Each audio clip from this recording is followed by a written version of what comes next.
Guérir par la pensée, Joseph Murphy, chapitre 10. Avancer avec la puissance de Dieu. Guillemets. Après cela, il y eut une fête des Juifs, et Jésus monta à Jérusalem. Or, à Jérusalem, près de la porte des brebis, il y a une piscine qui s'appelle en hébreu Bethesda, et qui a 5 portiques. Sous ces portiques étaient couchés en grand nombre des malades, des aveugles, des boiteux, des paralytiques, qui attendaient le mouvement de l'eau, car un ange descendait de temps en temps dans la piscine et agitait l'eau. Et celui qui descendait le premier après que l'eau avait été agitée était guéri, quelle que fût sa maladie. Il se trouvait là un homme malade depuis 38 ans. Jésus, l'ayant vu coucher, et sachant qu'il était déjà malade depuis longtemps, lui dit, « Veux-tu être guéri ?» Le malade lui répondit, « Seigneur, je n'ai personne pour me jeter dans la piscine quand l'eau est agitée, et pendant que j'y vais, un autre descend avant moi. »« Lève-toi, lui dit Jésus, prends ton lit et marche. » Aussitôt cet homme fut guéri. Il prit son lit et marcha. Petit 1, Jean.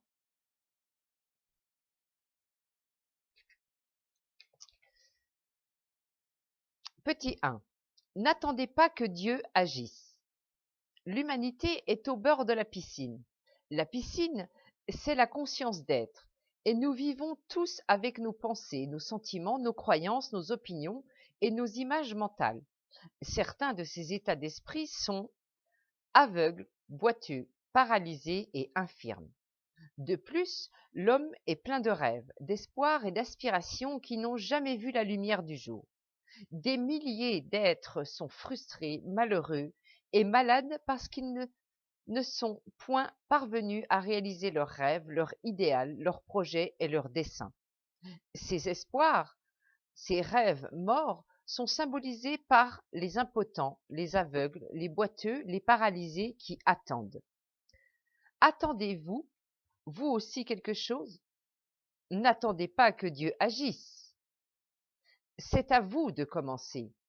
Et lorsque vous vous mettez à l'œuvre, l'omnipotence agit pour vous. Dieu vous a déjà tout donné. Il s'est donné à vous lui-même. Par conséquent, tous ses pouvoirs, toutes ses qualités et tous ses attributs sont en vous, attendant que vous vous en serviez pour croître. Élargissez votre esprit, épanouissez-vous et multipliez votre bien à l'infini.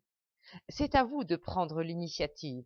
La présence Dieu qui est en vous gouverne tous vos organes vitaux, règle les battements de votre cœur, votre circulation. La terre, les étoiles, le soleil et la lune et tout l'univers qui vous entoure sont à votre disposition. Mais si vous voulez dépasser le concept actuel que vous avez de vous-même, il faut que vous fassiez les pas nécessaires. Commencez tout de suite à penser constructivement et guérissez ainsi en vous-même des états de conscience aveugles, sourds, paralysés. Dans le drame de la guérison, la prière s'appelle un festin. Lorsque vous méditez sur votre bien, vous festoyez, c'est-à-dire que vous vous unissez consciemment à lui. Vous en faites alors une partie vivante de vous-même, tout comme le morceau de pain que vous mangez se transforme en chair et en os. La piscine a 5 portiques qui représentent nos 5 sens. Or, nos sens, en général, n'acceptent pas ni ce pourquoi nous prions. De plus, ils nous imprègnent de toutes sortes de rumeurs, de fausses croyances et de limitations. Petit 2. Retrouvez votre centre divin. Mais il vous est loisible de mettre en application l'enseignement de ce drame. Vous êtes Jésus lorsque vous reconnaissez la puissance spirituelle entière comme étant omnipotente et que vous entrez à Jérusalem, la cité de la paix. Lorsque vous tranquillisez votre esprit et le concentrez sur le vivant Esprit Tout-Puissant qui demeure en vous. Vous vous êtes ainsi ramené à votre centre divin où vous vous plongez silencieusement en Dieu. C'est là que vous entrez dans la paix profonde, la paix de Dieu. Vous avez troqué l'état d'esprit de souci et de crainte contre celui de la foi, de la confiance et de la paix intérieure. Voilà pourquoi la Bible, petit 2, la Bible du roi James dit, il n'y a à Jérusalem, près du marché aux brebis, une piscine, etc. Voilà pourquoi la Bible parle d'un marché de brebis auprès de la piscine. Nous sommes tous, à chaque instant de notre vie, sur la place du marché. Nous échangeons constamment, nous troquons sans cesse des idées. Il faut que nous abandonnions la peur pour acquérir la foi en Dieu et en ses lois, que nous échangions la mauvaise volonté contre le radieux bon vouloir. Abandonnez les états de conscience aveugles de vos croyances et achetez l'idée que tout problème a sa solution. Contemplez la vérité. Dieu connaît la réponse à votre problème et, par conséquent, vous la savez. Petit 3. Entrez en vous-même. L'ange agite l'eau de la piscine. L'ange, c'est votre désir, votre vœu. Un des étudiants qui assistait au cours sur les miracles de guérison, sur lequel ce livre est basé, me parla d'une justice dont il avait été victime, d'une injustice dont il avait été victime. Il était plein d'amertume, il désirait une réparation divine, mais ne savait pas comment la provoquer, et il était profondément troublé. Cet homme apprit à résoudre son conflit. Quiconque entrait le premier était guéri. Notre ami comprit que personne ne pouvait le devancer. Il était toujours dans la sainte omniprésence et la vérité se fit pour lui. En fait, personne ne pouvait le dépouiller ou le frustrer. Lorsqu'il prit conscience de son union avec Dieu et du fait que rien ne peut se perdre, il s'unit à l'infini. Il se mit à prier pour que, par l'action de Dieu, ses rapports avec celui qui l'avait frustré se transforment et entrent dans l'ordre, l'harmonie, la bonté et l'amour. Il se mit à voir comme Dieu voit, et Dieu voit en toutes choses la perfection infinie. Autrement dit, ce jeune homme cessa de contempler le chaos et la confusion extérieure pour entrer en lui-même et pour proclamer l'harmonie intérieure et la solution divine de son problème. L'image extérieure, confuse, troublée, se transforma en ordre divin et la paix s'établit entre les deux hommes. Une solution remarquable intervint. Confiez-vous à la sagesse de Dieu, qui sait tout et qui connaît la route qu'il faut prendre. Il est une divinité qui façonne nos fins, si grossières que soient nos ébauches. Dans un de mes cours sur le livre de Job, je recommande à mes élèves, s'ils ont un problème et n'en voient pas la solution, de se recueillir le soir même pour reconnaître tranquillement la présence de Dieu en eux-mêmes, dans la situation qui les préoccupe et dans tous ceux qui y ont part. Après quelques minutes de contemplation silencieuse sur cette vérité, ils doivent remettre entièrement l'affaire à leur moi subjectif, sachant qu'il ordonne toujours convenablement toutes choses. Cette façon de procéder enflamme le cœur et il convient de s'endormir tandis que ce feu brûle. Petit 4. Un jeune étudiant d'unité universelle, il avait 9 ans à l'époque et il est devenu un excellent métaphysicien, disait à sa mère: je ne m'endors que lorsque je sens la chaleur de Dieu. Il effectue, au moment où nous traduisons cet ouvrage, son exercice militaire en qualité de fusilier marin en Algérie et il écrit à ses parents: la lumière de Dieu me donne la tranquillité intérieure. Beaucoup de mes étudiants reçurent de remarquables réponses dès leur réveil le lendemain matin.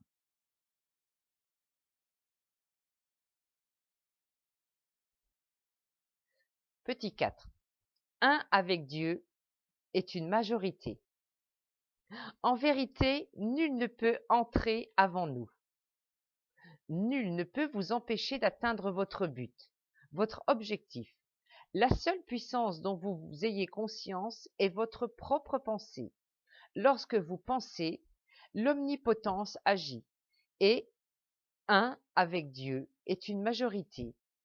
Votre propre pensée provoque l'action de l'omnipotence de Dieu. Il n'y a rien qui puisse s'opposer, défier ou faire échouer l'action du un infini. Il ne peut y avoir deux omnipotences.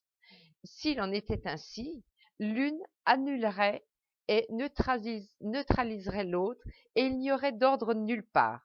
Il ne peut y avoir deux infinis. C'est impensable et mathématiquement impossible. L'infini, nous dit Troward, se meut dans l'unité, l'intégrité et l'harmonie. De même, votre esprit doit se mouvoir en unité avec votre idéal. Si vous reconnaissez une autre puissance, votre esprit est divisé. Vous êtes semblable à un soldat qui marque le pas. Vous n'arrivez nulle part et vous vous fourvoyez dans une impasse. Lorsque deux idées, deux pensées se disputent votre attention, soyez l'arbitre qui parvient à une décision en prenant conscience de ce qu'il n'y a qu'une puissance et que, cela étant, vous êtes exempt de toute crainte. Le désir libéré de toute crainte, c'est la réalisation. Rappelez-vous que les suggestions d'autrui, l'entendement collectif et ses craintes n'ont point de puissance sur vous. Les conditions extérieures et les suggestions des autres ne sont point causales. Votre pensée est capable de les maîtriser. Si vous dites d'un autre qu'il vous a fait du mal ou qu'il vous a mis en colère, cela signifie que vous vous êtes permis de penser négativement. C'est donc votre faute et non celle de l'autre. Personne. Celle-ci n'est certes pas responsable de la façon dont vous pensez à elle, pas plus que de la manière dont vous pensez en général. Lorsque vous pensez à Dieu, vous ne faites qu'un avec l'omnipotence. La source, c'est l'amour, et l'amour ne connaît point la peur.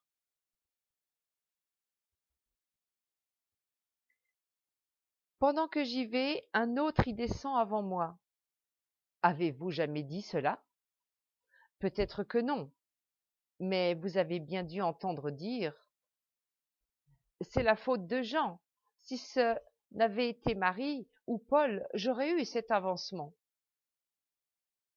Si vous dites quoi que ce soit de semblable, votre allégeance est divisée. Vous êtes déloyal envers l'unique présence qui n'en connaît pas d'autre. Je suis Dieu, et il n'y a point d'autre Dieu que moi. Petit 5. Votre pouvoir d'être. Je suis certain que vous êtes conscient que nul ne peut dire « je suis à votre place ». Cette première personne du temps présent annonce la présence de Dieu qui vous habite et qui est à la fois cause et créateur. Remarquez que lorsque vous parlez à votre sœur ou à votre fils, vous dites « vous êtes » ou « tu es ». Et lorsque vous parlez à la troisième personne, vous dites « ils sont ». Une des étudiantes du cours sur l'Évangile selon Jean se dit « Je possède le pouvoir de dire « je suis ». Nul ne peut le dire à ma place. Je prends conscience et je crois que je suis ce que je veux être. Je vis, j'ai le mouvement et l'être dans cette atmosphère mentale et nul ni rien ne peut me devancer ou m'empêcher d'être ce que j'aspire à être, car il me sera fait selon ma foi. Cette dame obtint ainsi une remarquable réalisation. L'homme impotent est celui qui ne sait point ce qu'est la puissance et qui croit qu'elle est en dehors de lui. Les 38 ans en symbiologie numérique, la science de la Bible, signifie la conviction de la présence de Dieu et l'avènement de la majorité spirituelle. Le nombre 30 se rapporte à la Trinité, c'est-à-dire à l'action créatrice de notre propre esprit. Le 8 représente l'octave, c'est-à-dire la faculté qu'a l'homme de s'élever au moyen de la connaissance des lois mentales et spirituelles. La Trinité, c'est votre pensée et votre sentiment, et de leur fusion procède la conviction de votre bien, Dieu. Lorsque votre idée est nourrie par le sentiment profond, l'émotion, et que les deux s'unissent, vous êtes en paix. Et la paix, c'est Dieu. Vous mettez sans cesse la Trinité à l'œuvre. Oupenski en appelait le troisième élément, l'élément neutre, nous l'appelons Dieu. L'idée de la santé parfaite peut être ressuscitée par vous, tandis que vous proclamez, sentez et croyez que le principe curatif transforme instantanément tout votre être selon le modèle divin parfait, celui de l'harmonie, de la santé et de la paix. Il y a quelques années, j'ai lu un remarquable article dans la revue Nautilus. Son auteur était Frédéric Elias Andrews, l'un d'Indianapolis. Il disait qu'étant enfant, les médecins l'avaient déclaré incurable. Il se mit à prier et de difforme, d'infirme, se traînant sur ses mains et ses genoux, qu'il était, il devint un homme droit et fort. Ce garçon décida ce qu'il voulait, une guérison parfaite. Il composa ses propres affirmations, absorbant mentalement les qualités dont il avait besoin. Sans cesse il affirmait « Je suis saint, parfait, fort, puissant, aimant, harmonieux et heureux ». Il persévéra et il disait que cette prière était sur ses lèvres dès le réveil et tandis qu'il s'endormait le soir. Il priait aussi pour les autres, leur envoyant des pensées d'amour et de santé. Cette attitude d'esprit lui rendit au centuple le bien qu'il diffusait. Semblable à Job, qui priait pour ses amis, il reçut de Dieu le double de ce qu'il possédait auparavant. Sa foi et sa persévérance lui donnèrent de larges dividendes. Certes, des pensées négatives se présentaient parfois à son esprit, mais il ne les nourrissait point. Lorsque des pensées de colère, de jalousie, de crainte ou d'anxiété l'assaillaient, il reprenait ses affirmations. La réponse à toute pensée d'effroi, c'est d'allumer la lampe de l'amour qui brûle à jamais dans notre cœur. L'homme du récit biblique était infirme depuis 38 ans. Nous avons déjà parlé de la Trinité. Le nombre 8 est ajouté lorsque la guérison s'accomplit. Le chiffre 8 est composé de deux cercles qui représentent l'action réciproque harmonieuse du conscient et du subconscient, c'est-à-dire de l'idée et du sentiment. Lorsque votre désir et votre nature émotionnelle s'accordent, lorsqu'il n'y a plus entre eux de discorde, la guérison s'accomplit. Le commandement que prononce Jésus, ou bien votre propre raison illuminée, lève-toi, prends ton lit et marche, c'est la voix de votre autorité, basée sur votre conviction intérieure, qui vous dit que vous êtes guéri. Vous entendez alors le son intérieur de votre foi. C'est un véritable commandement. Vous avez pris votre lit, la vérité, et vous avancez libre. Et tout cela a lieu le jour du sabbat. Le sabbat est la certitude intérieure, la paix profonde qui fait suite à la prière. C'est un état d'esprit dans lequel vous êtes impassible, tranquille, parce que vous savez qu'aussi sûrement que se lèvera demain le soleil, la résurrection de votre désir va s'accomplir. Lorsque vous aurez atteint le point de la complète acceptation mentale, vous vous reposerez le jour du sabbat, c'est-à-dire dans la conviction que tout est accompli. Et il fut guéri le jour du sabbat.